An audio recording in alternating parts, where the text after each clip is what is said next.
Friends, job crafter ఛానల్కి స్వాగతం. ఈ నోటిఫికేషన్లో ఫీజు కన్ఫ్యూజన్కి ఫుల్ స్టాప్ పెట్టేద్దాం. ఏ కేటగిరీకి ఎంత ఫీజు, మల్టిపుల్ పోస్టులకు అప్లై చేస్తే వచ్చే డిస్కౌంట్స్ ఏంటి క్లియర్గా చూద్దాం. స్క్రీన్ మీద కనిపిస్తున్నట్లుగా టోటల్ 5 రెజ్యూమీస్ ఉన్నాయి. ఒక్కో రెజ్యూమీకి అప్లై చేయాలంటే ఎంత ఫీజు అనేది అక్కడే ఉంది.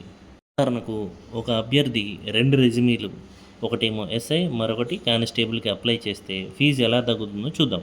ఆ అభ్యర్థి ఓసీ లేదా బీసీ అయితే అతనికి ఎస్ఐకి 1500, కానిస్టేబుల్కి 1200, మొత్తం 2700 రూపాయలు. అందులో ఒక అదనపు రెజ్యూమీ వల్ల 100 రూపాయల రిబేట్ పోను. ఫైనల్గా అతను చెల్లించాల్సింది కేవలం 2600 రూపాయలు మాత్రమే. ఒకవేళ ఆ అభ్యర్థి ఎస్సీ లేదా ఎస్టీకి చెందిన వారైతే ఎస్ఐకి 750 రూపాయలు మరియు కానిస్టేబుల్కి 600, మొత్తం గ్రాస్ టోటల్ 1350. అదనపు రెజ్యూమీ వల్ల అతనికి 50 రూపాయలు రిబేట్ పోను. ఫైనల్గా అతను చెల్లించాల్సింది కేవలం 1300 మాత్రమే. 3 రెజ్యూమీలకు అప్లై చేస్తే ఫీజు కంపారిజన్ ఎలా ఉంటుందో చూద్దాం. ఒక అభ్యర్థి ఎస్ఐ, పీసీ మరియు ఏఎస్ఐ ఫింగర్ ప్రింట్ బ్యూరోకి అప్లై చేశాడు అనుకుందాం. అతను ఓసీ లేదా బీసీ కేటగిరీ అభ్యర్థి అయితే ఎస్ఐకి 1500, పీసీకి 1200, ఏఎస్ఐ ఫింగర్ ప్రింట్ బ్యూరోకి 1500, మొత్తం ఫీజు 4200.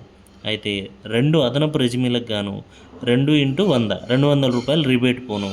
అతను చెల్లించాల్సింది 4000 మాత్రమే. అదే అభ్యర్థి ఎస్సీ లేదా ఎస్టీ కేటగిరీ అయినట్లయితే అతని ఎస్ఐకి 750, పీసీకి 600, ఏఎస్ఐ ఫింగర్ ప్రింట్ బ్యూరోకి 750, గ్రాస్ టోటల్ 2100 రూపాయలు. కానీ 2 అదనపు రెజ్యూమీలకు గాను 2x50 అంటే 100 రూపాయలు రిబేట్ పోను. మిగిలిన చెల్లించాల్సింది తుది మొత్తం కేవలం 2000 మాత్రమే. మరి దీనికి సంబంధించి ప్రిపరేషన్ ఎలా మొదలు పెట్టాలి, సిలబస్ ఏంటి అనే పూర్తి వివరాలు మనం నెక్స్ట్ వీడియోలో చాలా క్లియర్గా డిస్కస్ చేద్దాం. వీడియో నచ్చితే వెంటనే మన జాబ్ క్రాఫ్టర్ ఛానల్ని సబ్స్క్రైబ్ చేసుకోండి, లైక్ చేయండి, షేర్ చేయండి.